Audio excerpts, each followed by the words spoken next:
الشيطان الرجيم بسم الله الرحمن الرحيم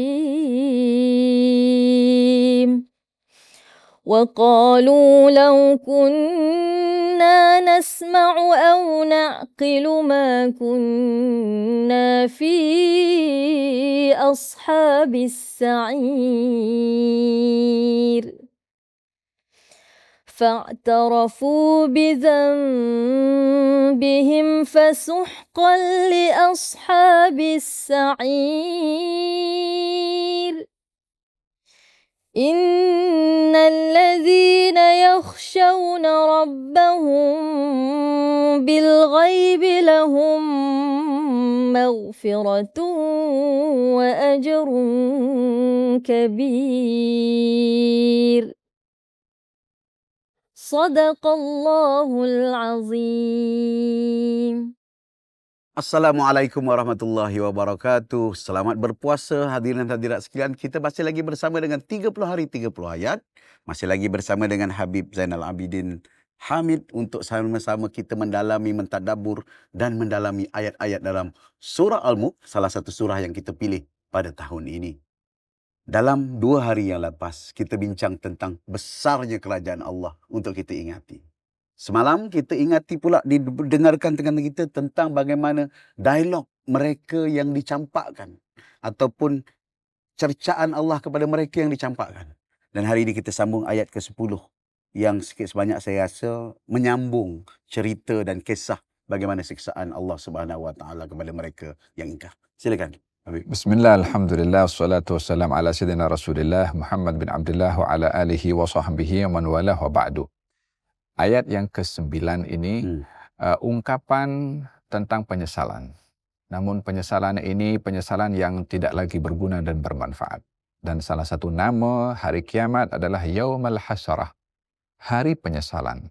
Namun perbezaan adalah orang menyesal di dunia, dia boleh cover, dia boleh ganti. Tapi penyesalan di akhirat boleh bertaubat di dunia. Di akhirat penyesalan yang digambarkan oleh Allah, kalau orang menyesal nanti dia akan gigit tangannya sampai habis, sampai kepada lengannya, sudah habis pindah kepada kiri, kalau sudah habis akan dikembalikan lagi tangan itu. Digambarkan penyesalan yang luar biasa, yauma ya'adhdhu dhalimu ala yadayhi. Orang-orang zalim akan menggigit jari-jarinya atau tangannya karena menyesal. Dalam ayat ini Allah Subhanahu wa taala mengungkapkan penyesalan orang-orang yang dicampakkan dalam neraka. Pada ayat yang sebelumnya yang kita bahas, katanya wa qalu law kunna nasma'u aw naqilu ma kunna fi ashabis sa'ir. Dua hal yang disebutkan oleh orang yang menyesal nanti. Katanya law kunna nasma' aw naqil. Andailah kita di dunia itu mendengar dan kita berakal. Di dunia dia mendengar, di dunia dia berakal. Dia bukan tuli, bukan gila. Tapi kenapa dalam ayat ini Allah Subhanahu wa taala menyebutkan secara spesifik tentang pendengaran dan juga pemahaman? Sebabkan oleh kerana pintu untuk mendapatkan pemahaman adalah melalui pendengaran.